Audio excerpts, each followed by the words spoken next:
Hello chat, gondoljatok csak bele, egy tökéletes világban 21 óra 57 perckor, hétfő este, hétfő a legszarabb nap, ugye tudjuk, mert legszarabb nap a hétfő, mert neki kell kezdeni a hétnek. Lenyomtátok a melót, 8 órás, 10 órás műszakot, már levittétek a kutyát sétálni, voltatok a családnó, gyerekkel foglalkoztatok, főztetek, ahelyett, hogy rendeltetek volna Mekiből, vagy akármelyik másik restiből, felelősségteljesek voltatok, és odaütök a gép elé 21 óra 58-kor, hogy egy kicsit befeszüljetek warzone-ozni a haverra, ellazuljatok, és akkor eszetekbe jut, hogy baszki, nem hallom a footstepeket, nincs FPS sem, totál szara egész game egyfolytában kifagy. Mi a francot csinálok ezzel most?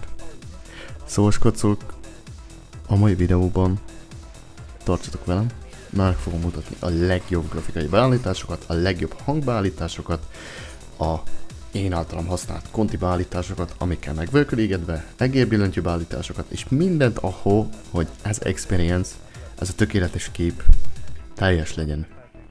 Azzal, hogy a Warzone, amit játszatok este, megfelelőképpen működjön.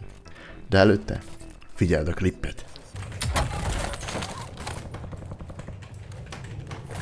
Na nézzük, milyenek a magyar playerek. Rég voltam már így magyar lobbyba.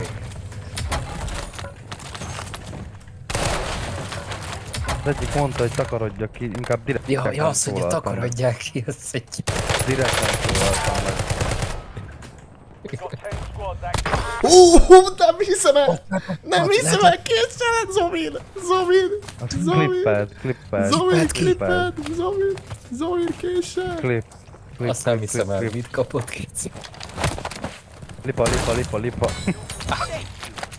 És ő is streamer, Ricsi. Jó, sziasztok és lelkét, Slipfit és ez itt az éjszakai műszak mai kiadása videó formájában. Hatalmas szeretettel üdvözlök mindenkit a videóban, skacok, srácok és lányok. A mai videóban hoztam nektek a várva várt beállítások videót. Azért mondom, hogy várva várt, mert a mostanában kontival játszottam, és nem csak a kontis videókra, de több videóra is jött, hogy kéne egy hangbeállítás, kéne egy grafikai beállítás, kéne egy kontroller beállítás is, Slimy, mert lássuk, hogy neked ilyen tetszik, szeretnénk mi is letesztelni. Na már most srácok, én a Season 1-es, tehát Season 1-es konti beállításaimat használom, meg minden úgy overall beállítás volt, de azért, hogy legyen valami content is magába a videóba, és ne csak fasságokat tegyünk föl a internetre, utána néztem, hogy mégis hogyan lehetne maximálisat kisajtolni most a saját gépemből is, tehát a ti gépetekből is, ami a FPS-t illeti, ami a játék teljesítményt illeti, és hogy mégis overall hogyan tudjátok fölkészíteni arra az PC-teket Windows-wise is, tehát a Windows-ba is lesznek beállítások, amik segítik ahhoz, hogy ne fagyjon ki a kód, minél élvezhetőbb legyen a játék, és hogyha odaütök és beleveritek a X mennyiségű órát, akkor ne fölöslegesen üljetek oda, hanem legyen egy kis úgymond siker élményetek is, mert még mindig 2025 van, és még mindig a Call of Duty arról szól, hogy kilő hamarabb, ami millisekundumok alatt dől le igazából a input device-tól kezdve a monitorodon, a tévéden, a mindenen köröztül, tehát minden számít, sajnos ez a kod, aki nem tetszik, az játszol más játékot, mert ezt föl kell fogni. Szóval ma ebben fogunk belemenni, srácok, kicsit hosszabb videó lesz, de videó leírásban itt vannak a timestampok, tehát hogyha van olyan cucc, ami téged konkrétan érdekel, kattints oda, a videó leírásban megtalálod a timestampokat, és akkor ahol a cucchoz tudsz mindjárt kattintani. Szóval azok a héten dél előtt is vagyok, tehát késő esténként megtaláltok Ranked Grindba, Twitch-en live-ban, videó leírásban itt van Twitch és a TikTok link is, mert egyszerre szokott menni mind a két helyen a live. Szóval skacok, remélem tetszik a videó, hogyha igen, akkor dobjatok rá egy lájkot, hogyha nem, akkor meg egy dislike-ot. És srácok, ne felejtjétek el, hogy még nagyon sokan nem vagyok feliratkozva a csatornára, úgyhogy csapjatok oda subscribe gombnak is, ha nem szeretnétek lemaradni a következő Steamfit Guide tartalmakról sem. Ennyi a sztori, én Steamfit voltam, Tali a következőben, lehetek jó.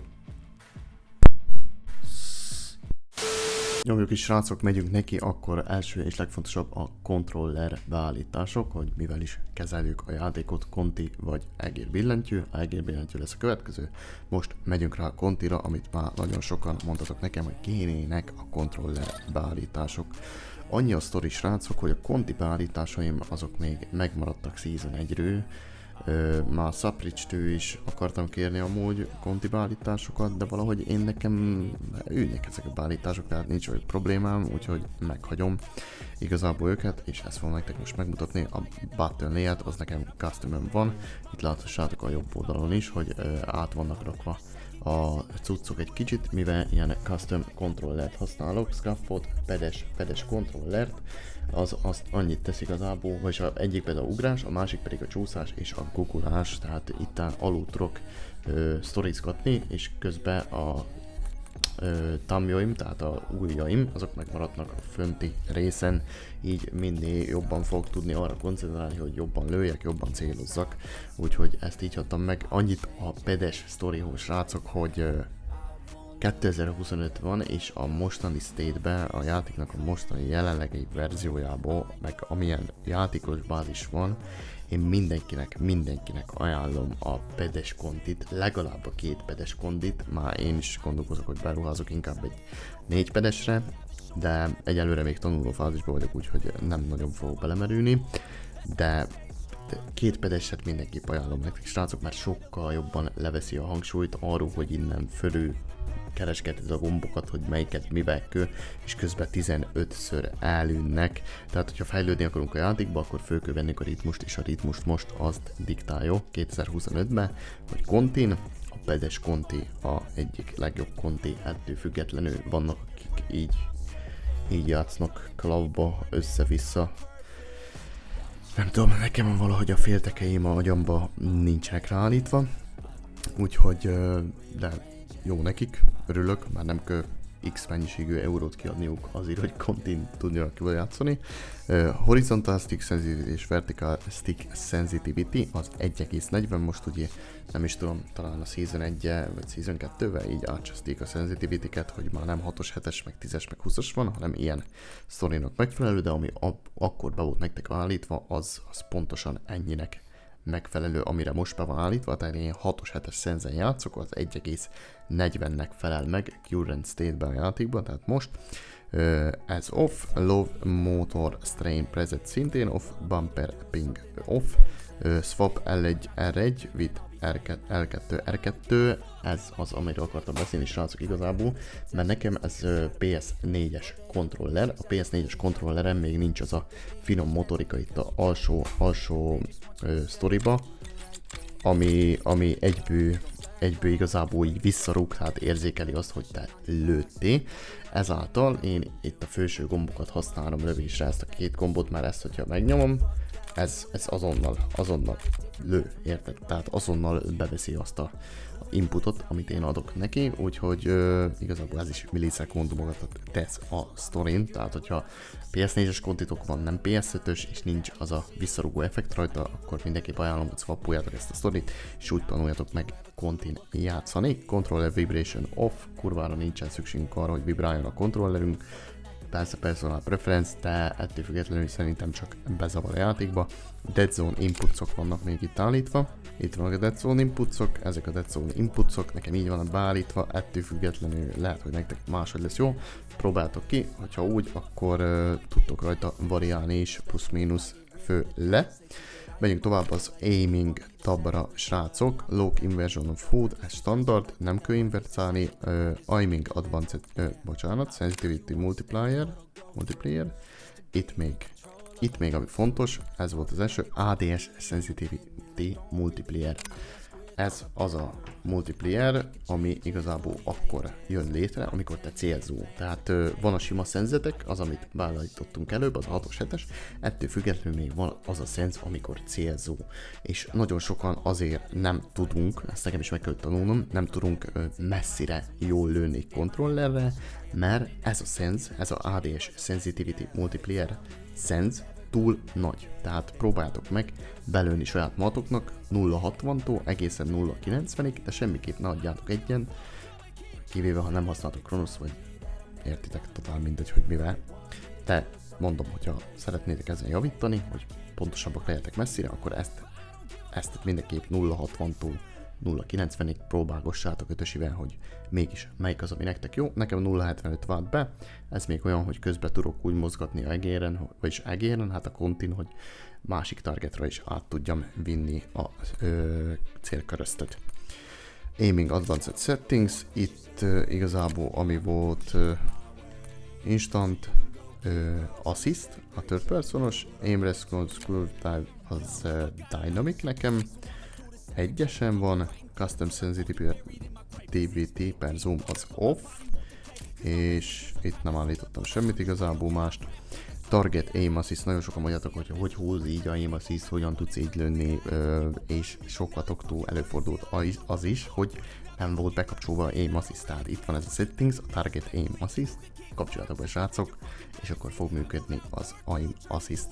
És másik, amit még Aim Assist-hoz hozzá tennék, hogy maga a kodba a Aim Assist-nak a legnagyobb előnye a rotational, tehát a forgatós Aim Assist, ami igazából ezzel jön létre a baloldali stickkel, hogy amikor céloztok és közben lőttök, vagy nem céloztok és úgy lőttök, akkor közben így finom mozgást végeztek magából a ujjatokkal, ezáltal így van az, amikor ráhúzza, ugye gulából is, hogyha mentek, akkor ráhúzza a karakterekre a célköröztöt, tehát ezáltal tudjátok ezt kifinomítani, ezt a rotational aim assistet, és ez lesz igazából, ami kontinál nagy előnyhő fog juttatni benneteket, szóval célzás közben mindig finoman a baloldali analógot finoman körösen mozgatni, és már darálja is. Ez olyan dolog amúgy, amit meg kell tanulni, és sokszor kell nyomatni, mire odaír ember, hogy automatikusan fogja tudni csinálni, de nem szabad feladni, nyomatni kell. ADM-s Aim Assist szintén on, Motion Sensor Behavior az off, Motion Sensor Advanced Settings, nem emlékszek, hogy de igen, itt is voltak valami beállítások, ezeket csak kopizáltok le, komplet nem tudom mi ez, hogy őszinte legyek, mert én is kopiztam más playerektől, ezt mondjuk, hogyha jól tudom, ez Dekitő van, ő neki a videóit szoktam sokszor nézni, mert nagyon játszik kontin, úgyhogy ennyi, ezt próbáltok meg így. Megyünk rá a movementre srácok, Sprint Assist. Én szerintem ez egy essential, még mindig most 2025-ben is, már MV3-ban is az volt, és már előtte is az volt, a Tactical Sprint Assist legyen bekapcsolva, tehát ez azt jelenti, hogy mikor előre nyomom a kontrollert, akkor a karakterem elkezd magától futni, és nem kell letartanom a analógot, meg nem kell szítsesznem ezáltal a analógot, hanem csak lenyomom előre is, megy előre a karakterem, úgyhogy mindenképp ajánlom ezt. Mantle Assist, ez offon van, mert ettől szoktak kereskedni, aztán a pacek klippek, amikor össze-vissza felakaszkodik mindenfelé a karakterem, utálom. Crouch Assist szintén off, Corner Slides, ez on, ez az, amit a Black Ops-al hoztak be, hogy így oldalra döntögeti a fegyvert, hogyha éppen sarokban van a saroknál állsz a karaktered, de ezt tanulhattam, mert ezt tetszik. Slide Dive Behavior, ez nekem tap to slide-on van, tehát egyszer megnyomom és már csúszik is a karakter, és hogyha hosszan tartom, akkor pedig befejel a karakter, én ezt szeretem igazából, de ezen kívül még a hibrid is nagyon jó. Automatic Airborne Mantle, ez off, Sprint Restore on, Slide Maintains Sprint on, Parachute Automatic Behavior off, kapcsoljátok ki, nincs arra szükségetek, hogy magától nyitogassa a karakteretek a ejtőernyőt, mert ezáltal a játékra bízzátok magatokat, érted? Tehát azt hiszem úgy van beállítva, hogy nem tudom mennyi méterre föld fölött elkezdi kinyitni magától ernyőt. Na most, hogyha te akkor nem akartad kinyitni, mert észrevettél egy másik csapatot, vagy másfelé akartál jumpolni, akkor is ki fogja nyitni, és szarrá fognak lőni, és meghaltál, tehát kapcsolt ki a Parachute Automatic Behavior, hogyha szeretné fejlődni Call of Duty-ba, légy szíves, és nem szeretné meghalni annyiszor, ameddig eddig haltál meg. Köszi. Mantle Cancels Reload, igen, Movement Advanced Settings, Copy Paste, mert úgy ahogy van srácok, végig is megyek rajta. Vehicle Behaviors, de amúgy itt komplet nem állítottam semmit, ez minden ugyanaz, ahogy volt. És aztán megyünk rá a Combatra, a Combatnál igazából amit hozzátennék, ezek copy-pastek, úgy hogy lássátok. Armor Plate Behavior az mindenképp legyen Apply Allon, tehát az összes plate-et rakja be, amikor nincs plate-ed, ne egyesékre köljön benyomogatnod a plate-eket és azzal is időt veszteni. C4 Detonation-t állítottam még one by one-ra, tehát egyesével robbantsa a C4-eket ne egyszerre, miután az összeset eldobtam, ami én nálam volt. Equipment Behavior as Hold, igen. Manual Fire as Splash, Combat Advanced Settings, ezek itt vannak igazából, ez is copy paste. Nyomossátok le. Ezek a konti beállítások, srácok, arra fognak segíteni, azért fognak segíteni, hogy minél könnyebben, minél gördülékenyebben, folyékonyabban játszotok a kontival. Most, amit be van nektek állítva, azt fényképezzétek le, és aztán tegyétek be ezt, és nézzétek meg különbséget. Ha kő, és valami nem tetszik, akkor még egy hibridet is tudtok bele csinálni, de én ez alapján tanultam meg kontizni, és nagyon, nagyon tetszik vele a játékmenet. Szóval skacok, megyünk is rá a Keyboard and Mouse beállításokra. Legnagyobb probléma, ami Keyboard and Mouse-osoknál előfordul, az, hogy hányos sensitivity-n játszok. Igazából én, hogyha jól tudom, akkor 800-as DP-n játszok, és 4,85-ös a in-game sense-em. Ez általában olyan, attól függ, melyik verziója van éppen a játéknak, ugye volt a MV3-as verzió, meg ilyenek, akkor 4-től 5-ig terjedt, volt, amikor 5 fölött játszottam, olyan is volt, de még van még most is, mikor néha álligatom, hogyha úgy érzem, hogy nem olyan smooth az aimom. Itt szintén a Ground Vehicle Sensitivity Multiplayer az 0.80, de amúgy nem ezt akartam mutatni, hanem a ADS-t, ami itt van. ADS Sensitivity az 0.80-ra rakva, tehát kontin 0.65, mert szarabbul lövök, de egérbillentyűn pedig csak 0.80 ez a sensitivity, tehát amikor letartsa a fegyvert, és akkor az a szorzó, hogy milyen legyen, az nekem itt csak 0.80. Itt is megint azt ajánlom nektek, egérbillentyűsöknek, hogy 0.60-tól 0.90-ig próbáljátok belőni azt, ami nektek megfelel. Lock Inversion Standard, Off, Mouse and Advanced Settings.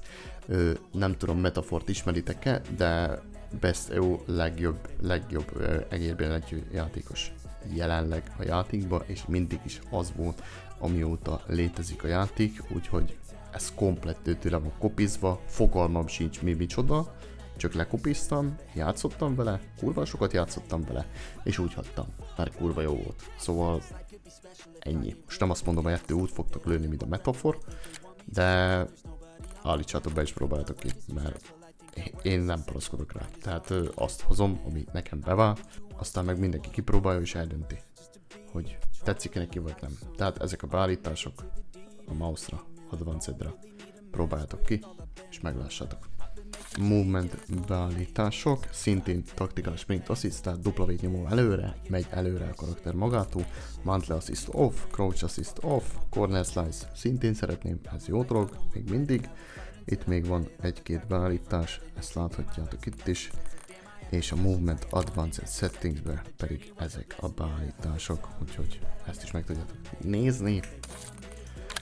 Combatnál pedig ezek a beállításai egér billentyűzetre.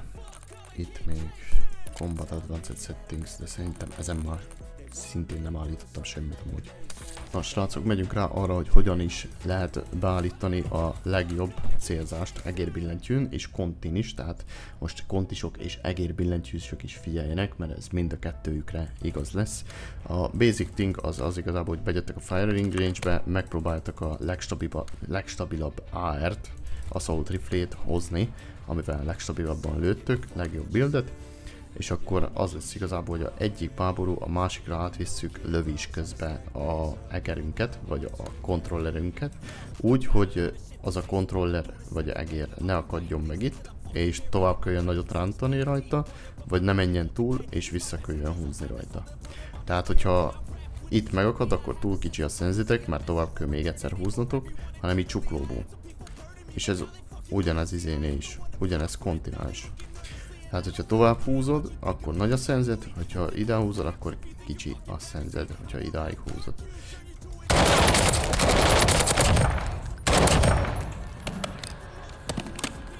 Mutatom még egyszer.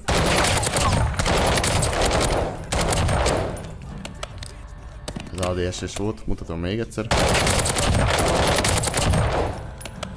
Tehát egyikről másikra folyékonyan át tudom húzni, akkor jó a szenzem. Persze egérbillentyűsökről szólok, ez nem lesz mindig ugyanolyan jó, láthatjátok engem is, hogy én nekem sem mindig ugyanolyan jó, mert elmondom nektek, hogy még attól is függ a játék teljesítményem, hogy mit tettem aznap, én azt vettem észre.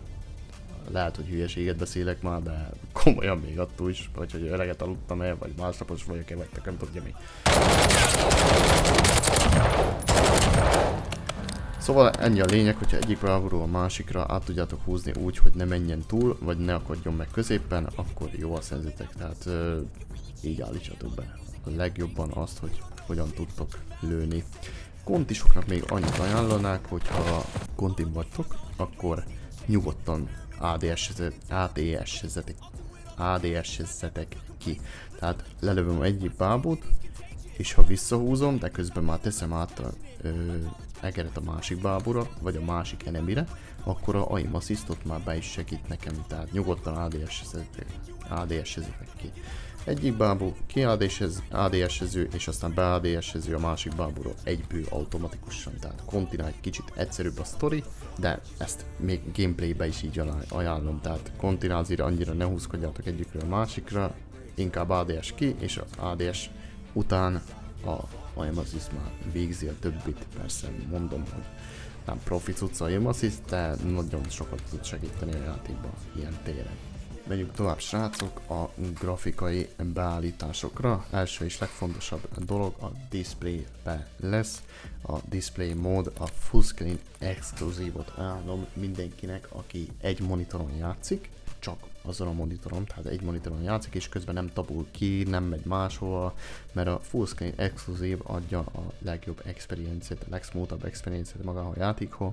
Streamereknél, vagy azoknál, akik több monitor használnak, szintén, mint én is, akkor a fullscreen borderless-t ajánlom, én mindig ezt használtam, amióta Warzone-ozok, mert igazából mindig is két monitoron játszottam, tehát ez sokkal jobban segített nekem abban, hogy könnyebben tudjak altabulni, könnyebben tudjak közben mást is csinálni, pár mást is csinálni.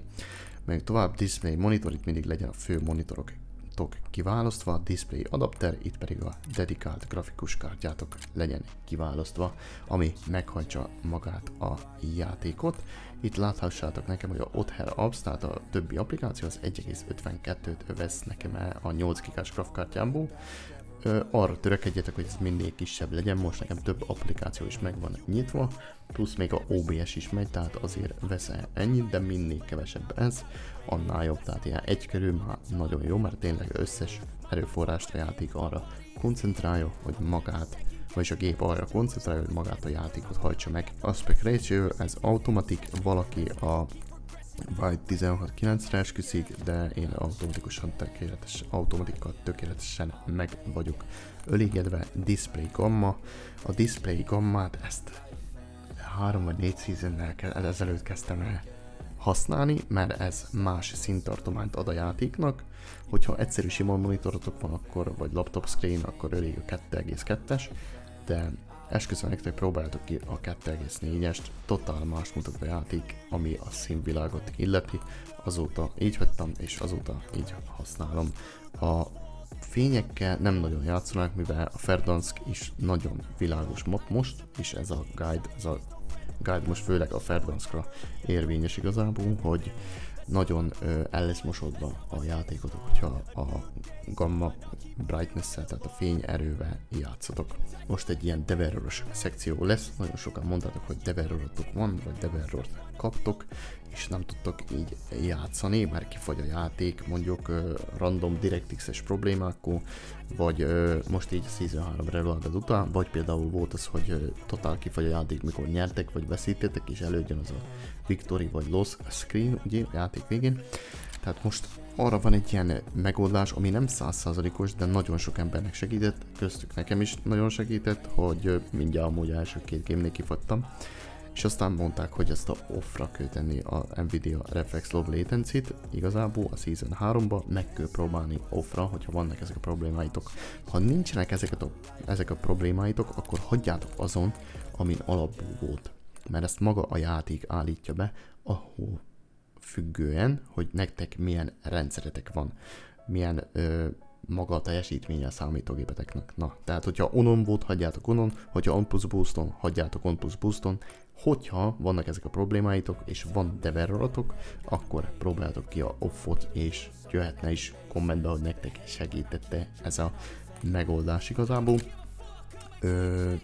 Hogy mit is jelentenek ezek a sztorik igazából on plus boost, akkor van, hogyha erősebb a grafikus kártyád, mint a processzorod. Tehát, hogyha erősebb grafikus kártyátok van, ami a legtöbb embernek az lesz, mert mindenki igyekszik gyúrni a erősebb grafikus kártyákat, és grafikus kártyát egyszerűbb cserélni, mint magát processzornak komplett alaplapot, tehát az on plus boostot használod. Hogyha simán csak a processzorod jobb, mint a grafikus kártyád, akkor pedig az ont használod. De mondom, az a legjobb, hogyha azt használod, amit a játék alapból berakott neked. Hogyha nem vagytok biztos, hogy mit rak be, akkor csak akkor reszetelitek egész beállításokat, és aztán ami itt volt, azokat beállítsátok, és ezt pedig úgy hagyjátok, hogy volt. De mondom, ha deverrolatok van, DirectX errorotok van, off, próbáltok ki, és kommentbe jöhet a story. Ecomod preset, ez customre van rakva, nekem azért, mert itt állítottam a sztorikat, vészinkre komplet nincs szükségünk, erre a menüs vészinkre sincs szükségünk, valaki esküszik a vészinkre, nekem nem jött be, totál nem érzem át, úgyhogy kikapcsoltam. Custom frame limit, nekem custom van, hogyha nagyon jó gépetek van, tegyétek unlimitedre, de ezen kívül mondom a sztorit, igazából itt a gameplaybe, hogy mire kell fókuszálnotok. Nekem 240-re van rakva, mert 240 Hz a maximális hertz, amit el tud írni a monitorom. Tehát 240 Hz-nél nem tud följebb menni, azáltal 240 FPS-nél se tud többet hozni. Viszont, hogyha nektek van 144 Hz-es monitorotok, akkor 144-re rakjátok, hogyha 120 Hz, akkor 120-ra rakjátok a Gameplay Custom Frame Limitet. Menü Custom Frame Limit az legyen 60-on, igazából többre nincs szükségetek, hogy a menüben legyen több Custom Frame Limitetek, és Autofocus az nekem 30-ra van, tehát hogyha kialtabulok vagy valami, akkor ne fogyasztja fölöslegesen a resource-okat a számítógép, hanem akkor csak 30-ra van rakva a story. Menu render resolution, native, pause game rendering off, reduce the quality when inactive, komplet fölösleges off, focused mode szintén off. Hogyha beállítottátok, amit akartatok, akkor itt van egy olyan, most nincs itt, de itt van, hogy apply, tehát menjetek rá mindig, hogy engedélyezzétek a beállításokat, amiket most állítottátok be. Megyünk tovább a quality-re, srácok, itt nekem ez custom van, hogyha még nem állítottatok semmit, itt ezekben nem állítottatok semmit, hanem ezek alapján, a alapbeállítások alapján játszottatok, akkor nem lesz itt opció arra, hogy custom, nem lesz itt a opció reset to recommendedre sem, hanem akkor csak ezek opciók lesznek itt. Tehát állítsatok valamit, és utána már custom a story. Render resolution, lássátok, itt is van, hogyha nincs jól a resolution beállítva, akkor ilyen kockás, mindenféle szar, mi hogyha Postal 2-vel játszanátok, story feelingje van egésznek, úgyhogy rakjátok ezt 100-ra, tehát 100%-ra, a render resolution mindig 100% legyen, és akkor ilyen szép renderelt képet fogtok kapni. Ezen kívül, hogyha 4K-ba játsztok, akkor még 200-at is megpróbálnám, valaki ezt is mondta. Dynamic Resolution, srácok, mindig legyen bekapcsolva, hogyha gyöngébb gépetek van, hogyha gyengébb hardveres gépetek van, vagy régebbi gépetek van, kapcsoljátok be, mert ez segít azon, hogy egy kicsit a fölbontás és maga a játék is smoothabbul menjen.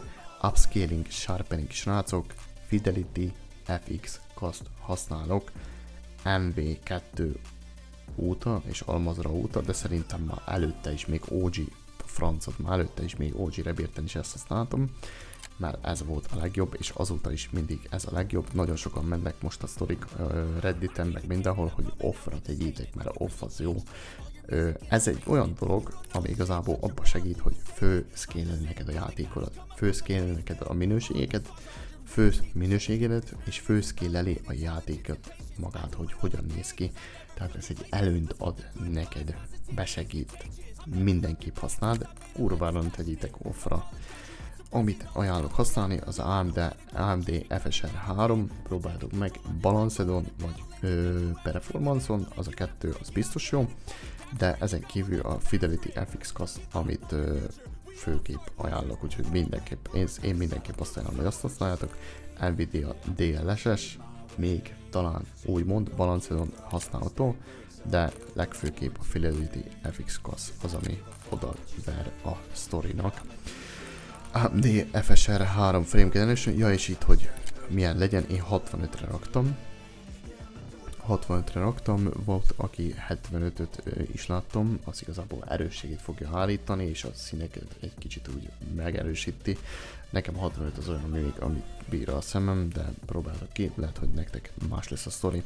Ez off, VRAM Scale Target, na most srácok, ezt soha nem olyan nyomjátok fel 100-ról, soha nem nyomjátok 90-re, hanem maximálisan 80-ig nyomjátok föl. Én azért tettem 70-re, mert nekem megy a stream is, tehát ez azt jelzi, hogy milyen mennyiségben használjuk ki a grafikus kártyád a játék. Tehát a grafikus kártyádat a játék milyen mennyiségben használjuk ki. Nekem ez 70-en van, mert a maradék 30 az még kő streamre, stb. Ilyen sztorikra, de hogyha csak stream nélkül játsztok és csak játsztok, akkor nyugodtan 80-ig föl lehet nyomatni. Be fog segíteni. Variable Rate Shading. Ennél csak annyit ír, hogy this setting requires a reboot of the game to take effect. Na most ezen kívül, hogyha most a Season 3 Reloaded-da eddig ez nekem ki volt kapcsolva, de most bekapcsoltam, és érezhetően másabb lett a FPS story, meg magának a játéknak a működése is. Úgyhogy én ajánlom, hogy kapcsoljatok be, és próbáltok meg, hogy nálatok mit hoz. Texture Resolution, ez normál a textúrák, Texture Filter Anisotropic, ez ultra, mint ahogy legyen ultra, nem affektálja egyszerűen a CPU-t se a ramokat, a GPU-t egy kicsit, de egyáltalán nem kell tőle megijedni, hogyha gyufás dobozon játsztok, hogyha öngyújtón játsztok, hogyha tököm tudja min játsztok, akkor is, vagy hogyha szerverparkon játsztok, akkor is tegyétek ultrára, mindig legyen ultrán.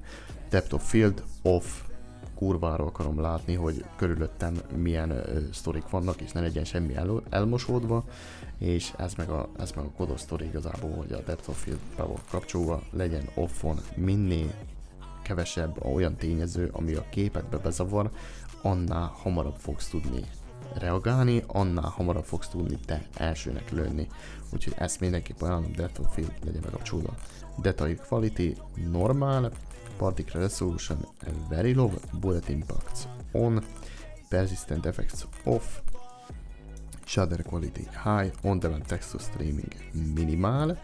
Hogyha szar a netetek, vagy szar a gépetek, akkor minimál, hogyha jó a gépetek, nagyon jó, és jó a netetek, akkor optimizált. Nekem nem szar a gépem, vagy legalábbis szerintem nem szar, kódra biztos, hogy szar, de minden másra jó, de ezen kívül én még streamelek is. Tehát én azért tettem minimálra, hogy a StreamTV ne vegye el a előforrásokat, se a internet-wise, se semmilyen más wise, tehát én minimálon használom.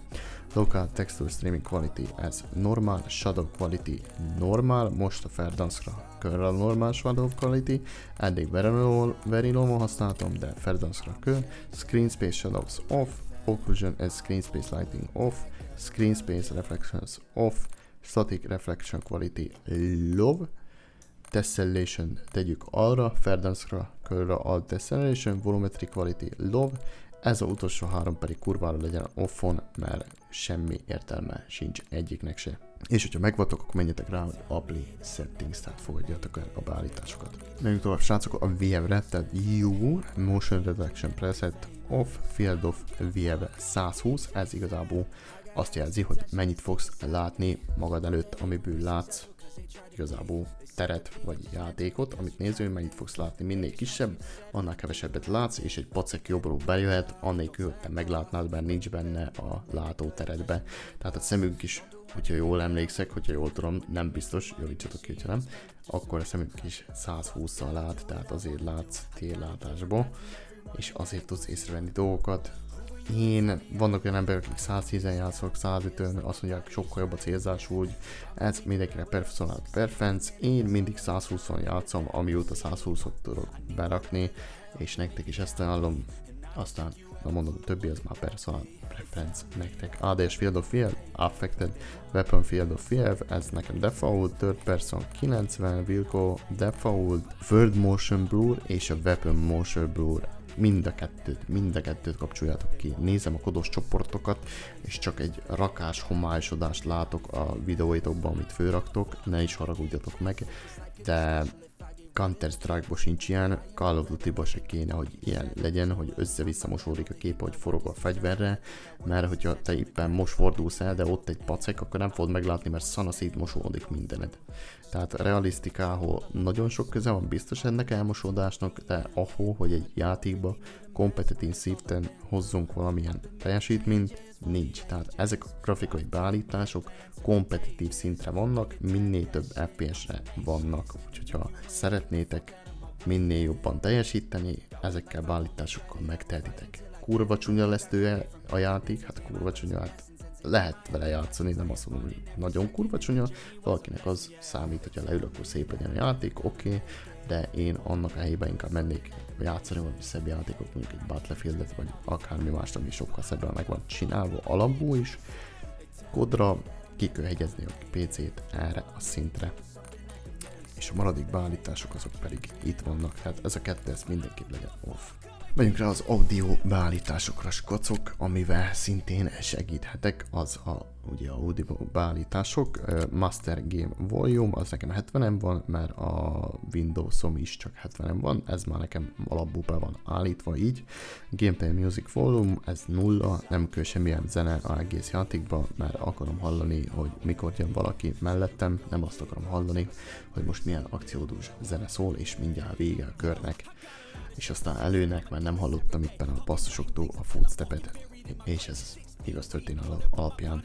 Dialog Volume 50-es, ez amikor a faszika mondja be, hogy enemy UAV overhead, ez mindenképp legyen 50-esen, hogy halljuk a információkat, amiket mond a bemondó emberke. FX Volume, ez 100% legyen, sajnos a preci hangja is, a mortál hangja is, a ellenségeknek a láblépése és a fegyveret hangja is bele tartozik a FX Volume-ba.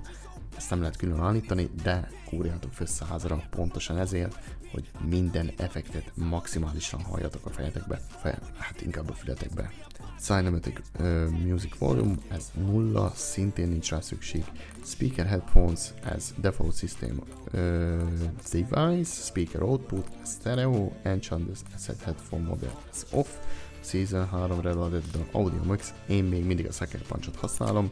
Igazából valaki azt mondta, hogy a Treyarch Mix sokkal jobb, de nem tudom, nekem a Sucker Punch eddig bevált. Mono Audio off, Mute Game Minimizer off, Mute License Music off, Asymmetrical Hearing Compensation off, Configure Frequency Intensity, tehát itt ez az, amit most meg kell állítanunk, srácok. Ezt mindenképp állítsatok be, ha konzolon vagytok még akkor is, mert ezzel fogtok tudni segíteni azon, hogy minél jobban halljátok a footstepeket. Tehát ez a baloldali channel, baloldali fületekre így állítsátok be, itt vannak a sztorik, értékek, kopizzátok ki, és ez pedig a jobb oldali channel, jobb oldalt pedig így vannak a értékek, úgyhogy kopizzátok ki ezt is. Higgyétek el, ez segíteni fog abba konzolon is, hogy minél jobban halljátok az ellenségeket. Hitmarker Preset klasszikon hagyom én, mert nekem a klasszik jobban tetszik, hogyha ne, akkor semmilyen hitmarker nincs, tehát amikor lövöd ellenfelet, defaulton pedig a alap Black Ops-osat kapott, nekem a klasszik vált be a legjobban. Interfésznél még akartam annyit igazából, srácok, interfészem így van beállítva, telemetri, FPS counter, server latency, packet loss és a grafikus kártyáknak a hőmérséklete. Ezen kívül még van itt egy rakás cucc, amit be lehet állítani, de én nem látom semmi értelmét. Tudja mennyi FPS-en van-e késés a szerveren, és van-e packet lossom, meg a grafkártyám, hogy rendes hőmérsékleten működjön. Ezeket használom. Konzolon igazából sokkal kevesebb cuccot lehet beállítani, de ott is a server latency és a packet loss az mindenképp legyen beállítva, mert az jó dolog.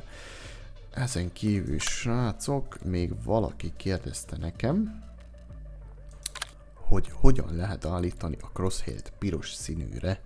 A Gameplay HUD-nál van olyan, hogyha lepörgettek, hogy crosshair on, tehát a körözt onon legyen, vagy pont legyen, vagy mi legyen. Én ezt onra tettem, minden más meghagytam, és így állítottam be, hogy itt rámész, és kiválasztod a piros színt. Tehát valaki zöldön használja, valaki piroson, Fehérre nem ajánlám használni, próbáltok ki a pirosot, én nagyon rászoktam.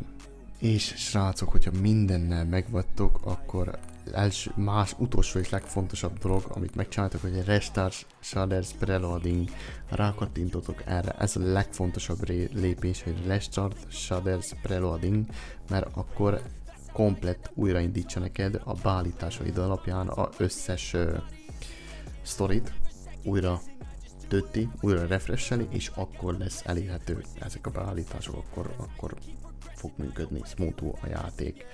Tehát ez Requires Restart, tehát újra kell indítani a gémet, addig megyünk a Windowsba, és megmutatom, hogy ott mit kell beállítanatok. Megyünk is rá, srácok, első és legfontosabb, amire megkérek mindenkit, hogyha van mozgó hátteretek, akkor kapcsoljátok ki, vagy tegyétek át másról legalább addig, amíg játsztok a játékkal, mert ez is mind elvesz, nem sok mindent, de elvesz a erőforrásokból, amit igazából a számítógéped és a grafikus kártyád arra fordíthatna, hogy a játékod sokkal smoothabban, sokkal jobban futhasson. Tehát mindenképp ajánlom, hogy csak egy sima hátteretek legyen berakva.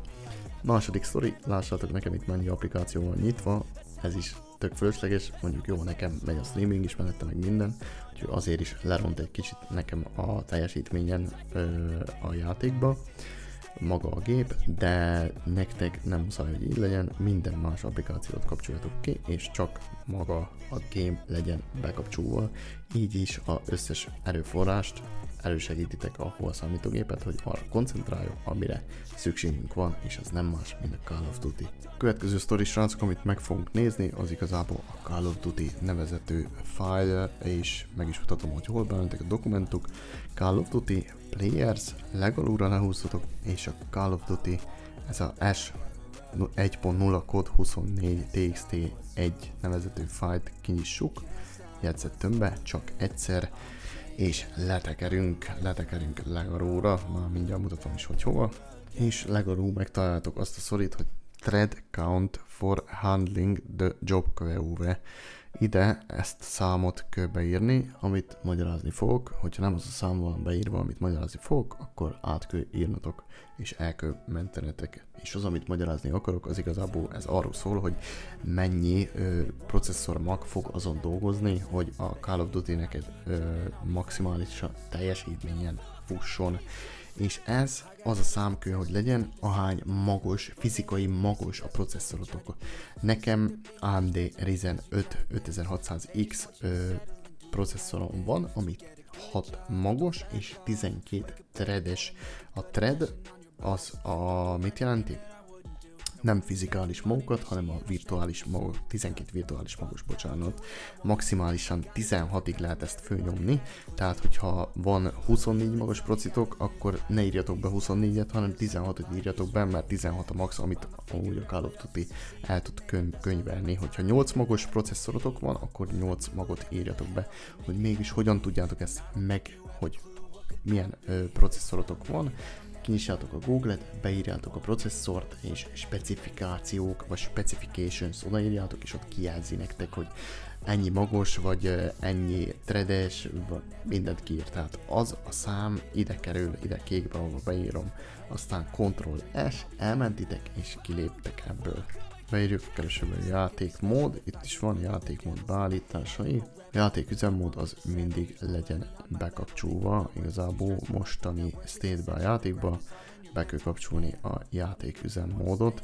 Ezen belül még rámegyünk a grafikára, és a grafikán belül is ablakos játék optimalizációja, ez legyen be, speciális grafikai beállítások, a hardveresen gyorsított GPU ütemezés szintén legyen bekapcsolva, és itt nekem hozzá vannak adva azok a játékok vagy alkalmazások, amikre még akarom extrába nyomatni a sztorit, hogyha nincs itt alapból, akkor hozzá tudjátok adni, alkalmazás hozzáadása, rámentek és kiválasztjátok, hogy melyik az alkalmazás, és akkor be tudjátok itt lenni a Call of Duty-t. Ezen kívül, ha rákattintotok, akkor itt legyen kiválasztva maga a grafikus kártya, és teljesítménycentrikus legyen, tehát performance-centrikus, ne energiatakarékos, hanem teljesítménycentrikus legyen.